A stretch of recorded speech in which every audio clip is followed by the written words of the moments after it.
யார்கிட்ட கேட்கிறா? கால்நடைகளுக்கு நடமாடும் மருத்துவமனை கொடுக்கறதுக்காக நல்ல பெரிய பிரமாதமான வண்டி, ஃபுல் எக்யூப்மெண்ட், ஆம்புலன்ஸோட பயங்கரமா, மனிதர்களுக்கான ஆம்புலன்ஸோட பயங்கர வசதியாக 250 வண்டி கொடுத்தாங்க central government. Full sponsor by central government. Tamil Nadu government கொடுத்துறேன், தமிழ்நாடு கவர்மெண்ட் 234 தொகுதியில 250 ஊர்ல நீங்க வச்சுக்கங்கப்பா, ஒன்னா வண்டி வச்சுக்கங்க சொல்லி கொடுத்தாங்க. அதுல ஓரமா நரேந்திர மோடி படம் போட்டேன். யூ won't believe சார், 1.5 வருஷம் அந்த வண்டி நகரல. ஒரே ரீசன், வண்டி வந்துருச்சு, அதுல ஓரமா நரேந்திர மோடி படம் இருந்துன்னா ஒரு சென்ட்ரல் கவர்மெண்ட் காசு கொடுத்து தெரிய வேண்டாமா? எல்லா இடத்துலயும் உங்க ஸ்டிக்கரே ஓட்டிட்டீங்கன்னு அப்புறம் நீங்களே சொல்லிங்க மத்திய அரசு ஒண்ணும் செய்யல, மத்திய அரசு ஒண்ணும் செய்யல. மத்திய அரசு என்ன செஞ்சிருக்குன்னு தெரிய வேண்டாமா? அந்த ரேஷன் அரிசி தமிழ்நாடு அரசு மூலமா தான் போச்சு. ஆனா ஸ்பான்சர் பண்ணது யாரு? Central government. எல்லாரும் கேட்கிறாங்க மத்திய அரசு எங்க நிதி கொடுக்கு, எங்க நிதி கொடுக்குது? இப்ப தமிழ்நாட்டில் என்ன பிரச்சனை நடக்குதுன்னு, மத்திய அரசின் நலத்திட்டங்கள் ஏகப்படும். முத்ரா லோனு இந்தியாவிலே அதிகமாக அவைல் பண்ணிருக்கு ஸ்டேட் தமிழ்நாடு. என்ன தெரியுமா? டிஎம்கே காரன் தெளிவா அவன் கட்சிக்காரன் பூரா வாங்கி கொடுத்துட்டான். உங்கால் அப்படியே உட்கார்ந்து இருக்கிறான். முத்ரா லோனா இவனெல்லாம் வளர்த்து விடக்கூடாது ஜி, இவெல்லாம் வளர்ந்து 20 லோன் 20 லோன் வாங்கினா நம்மளே எடுத்து பேசுவான் ஜி.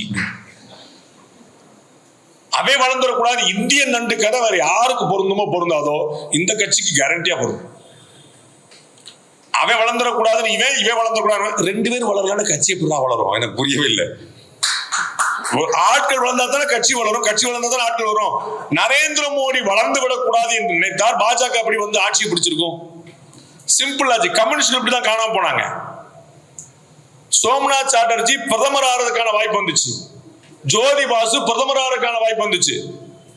நோ, அதெல்லாம் பண்ண முடியாது, அதெல்லாம் வர முடியாது. அப்புறம் உங்க கட்சி எப்படி வளரும்? ஒரு நபரை முன்னிறுத்தக்கூடாது, எப்படி கட்சி வளரும்? நமக்கு வந்து இன்னைக்குமே இந்தியாவில் ஐகானிக் பாலிடிக்ஸ் தான் செல்லும், ஐடியாலஜிக்கல் பாலிடிக்ஸ் இங்க செல்லாது. இந்தியா முழுக்க சுதந்திர போராட்டம் 1947 வந்தது இல்ல. இங்க வேலுநாச்சியார்ல இருந்து இங்க வீரபாண்டிய கட்டமா கொண்டு வந்து அங்க மங்கள் பாண்டியில இந்தியாவில வேற வேற கட்டங்கள்ல வேற வேற ஆட்கள் வேற போராடிட்டே தான் இருந்தான். அதை பூரா ஒருங்கிணைக்கிறதுக்கு ஒரு ஆள் வந்த போது சுதந்திரத்தை மகாத்மா காந்தி வாங்கி கொடுத்தார். அந்த ஒரு நபர் ஒருங்கிணைக்கூடிய வந்தோடனே காந்தி சொன்னார், எல்லாம் கண்ணை மூடிட்டு கேட்டாங்க. இன்னைக்கு வரைக்கும் இவர்கள் வந்து நல்லாட்சி கொடுப்போம்னு சொல்ல மாட்டாங்களே, காமராஜர் ஆட்சி தானே கொடுப்போன்றாங்க. அதற்கு முன்னாடி ஒரு ராஜாஜி ஆட்சி, பின்னாடி ஒரு பக்தவாஜ் ஆட்சி சொல்லாமல. Iconic politics. இந்த கட்சிக்கு பேரு தமிழக வெற்றி கழகம் அல்ல, விஜய் கட்சி. ஒரு ஆள் தான் எப்பயுமே. அப்ப நம்ம சரியான ஆட்களை பார்த்து அவர்களை முன்னிறுத்த வேண்டியது கடமை. அவர்கள் பின்னால் நாடு வரும்.